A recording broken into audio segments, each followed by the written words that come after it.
Tak peduli masa lalu, Engkau tetap memilihku. Ubahkanku, sempurnakan, jadi karya yang indah. Saudara-saudara, shalom. Kepunyaan Allah yang Maha Kudus itu penggalan sebuah syair lagu yang luar biasa, meneduhkan hati kita, memberikan kita motivasi yang kuat, yang besar di tengah-tengah kehidupan kita, di hadapan Tuhan, di tengah dunia ini. Saya percaya, saya dan semua kita, dimanapun kita berada, Roh Kudus Tuhan tetap melimpah atas kita semua, dan Roh Kudus Tuhan tetap menjadi kekuatan, penyemangat, penolong, dan penghibur yang sejati di tengah-tengah kehidupan kita dalam berjalan melintasi badai kehidupan COVID-19 hari ini. Saudara-saudara yang saya kasihi dalam nama Tuhan, kalau kita memperhatikan sulaman, ataupun kalau hari ini lebih cenderung kita melakukan bordir, entah pakaian, topi, ataupun yang lain. Kalau kita melihat hasil dari tampak luar, hasil sebuah karya sulaman, ataupun hasil karya sebuah hasil bordiran, baju, ataupun apa, dari tampak luar kita akan melihat begitu indah, begitu bagus, begitu menyenangkan, sedap dipandang mata. Tetapi saudara-saudara yang dikasihi oleh Tuhan, pernahkah kita memperhatikan juga bahagian ataupun tampak belakang dari sebuah karya sulaman ataupun sebuah hasil karya bordir? Kalau kita lihat memakai baju ataupun topi yang sudah dibordir, kalau kita melihat tampak bagian dalam, kita akan lihat di situ sebuah keserautan. Tidak ada yang indah, acak-acakan, sesuatu yang tidak ada sekali daya tariknya. Tapi kalau kita melihat tampak luarnya, di situ ada sebuah keindahan. Nah, saudara-saudara yang dikasihi oleh Tuhan, orang bertanya kepada kita semua, pada saya sebagai seorang pendeta, apakah benar Roh Kudus Tuhan dikaruniakan bagi semua orang?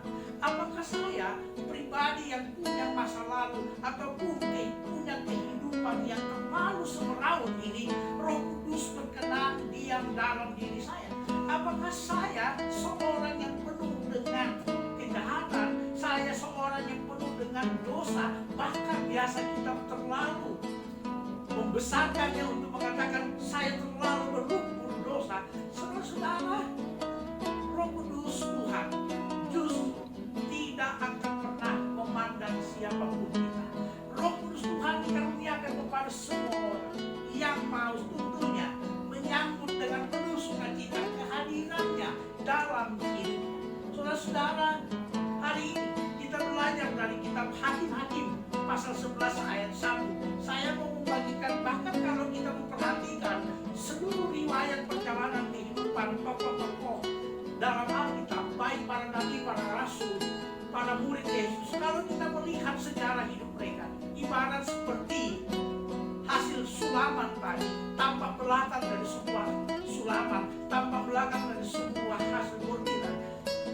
Mereka pun punya masa lalu yang kelam, mereka pun punya masa lalu yang sangat ruwet, yang acak-acakan. Tetapi menarik saudara-saudara, dalam keacak-acakan itu, dalam keterbatasan itu, dalam kesemerautan itu, Tuhan justru datang memanggil mereka. Sama seperti satu tokoh Alkitab, seorang nabi yang besar, kemudian seperti yang dicatat dalam kitab Ibrani pasal 11, di sana dikatakan pada ayat yang ke-32, tokoh ini kemudian tergolong dari sekian nabi-nabi besar. Saudara-saudara, padahal kalau kita memperhatikan seluruh kehidupan masa lalunya, dia luar biasa, punya masa lalu yang sangat kelam, dia punya kisah hidup yang sangat semeraut, dia punya kisah kehidupan yang luar biasa. Kalau mau dikatakan tidak ada yang sedap dipandang mata. Nah, saudara-saudara yang dikasihi Tuhan, siapakah dia? Dia adalah Yefta. Hakim-Hakim pasal 11 ayat 1 di sana diceritakan siapa Yefta. Saudara-saudara, firman Tuhan itu berkata begini, adapun Yefta, orang Gilead yang gagah perkasa, tetapi ia anak seorang perempuan sundal. Ayah Yefta ialah Gilead. Saudara-saudara yang dikasih oleh Tuhan, Yefta, dia punya masa lalu yang kelam, tapi dia seorang pahlawan. Ia anak dari seorang perempuan sundal. Dia seorang kepala perampok. Dia seorang kepala preman kalau kita bicara hari ini. Ia pun punya masa lalu yang terlalu menyedihkan sebagai sebuah keluarga, sebab dia pun sebagai seorang anak yang tidak diperkenankan untuk menerima warisan karena ia dianggap anak haram, karena ia dianggap dari sebuah lahir dari rahim seorang perempuan sundal. Maka di tengah keluarganya pun ia disepelekan, maka ia hidup dan tumbuh dalam sebuah pungkungan mental yang luar biasa, sehingga ia pun terlibat dalam berbagai tindak kejahatan. Ia terlibat dengan berbagai tindakan premanisme, perampokan dan sebagainya. Tetapi saudara-saudara yang dikasih Tuhan, yang unik, inilah yang luar biasa dari Tuhan. Inilah sesuatu yang istimewa dari Tuhan bagi Yefta dan tentunya bagi kita semua. Ketika dalam posisi seperti itu, ketika bangsa Israel mengalami krisis pemimpin untuk memimpin bangsa Israel berperang melawan bangsa Amon. Orang-orang Amon yang galak itu, orang-orang Amon yang terlalu kuat untuk dilawan bangsa Israel itu.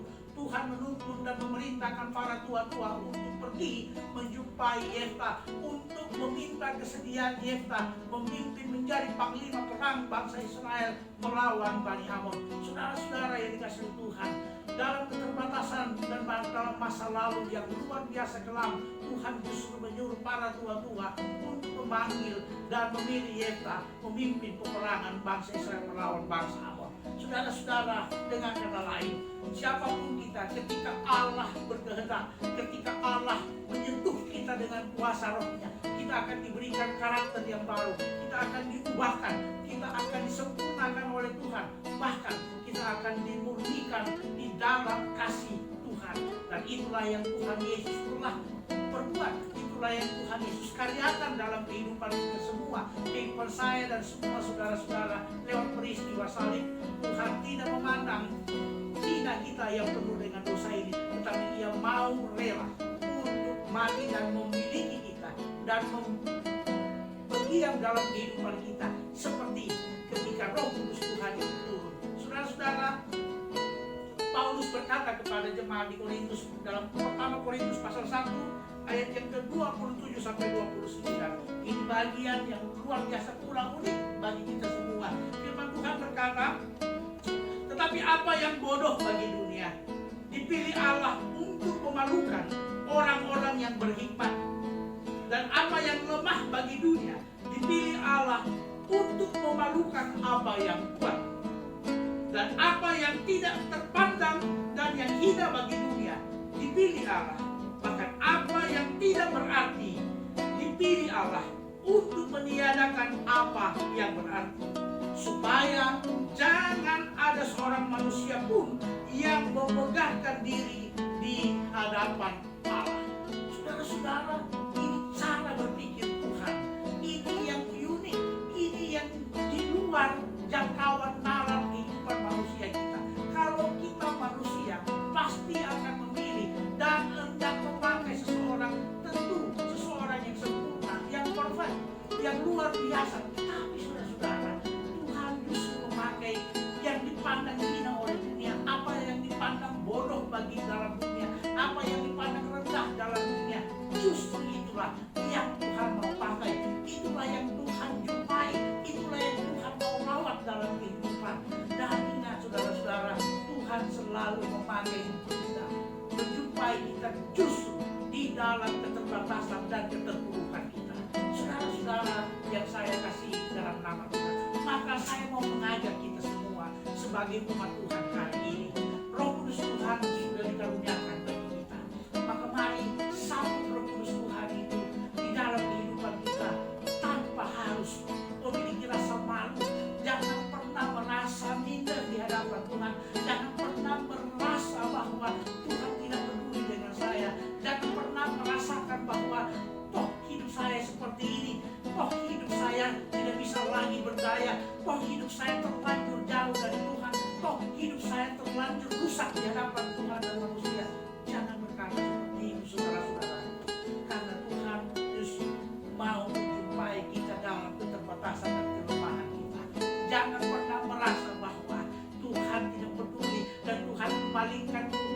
wajahnya dari kita yang penuh dosa ini. Justru di tengah-tengah situasi keterbatasan kita lah, Tuhan mau hadir menjumpai kita semua.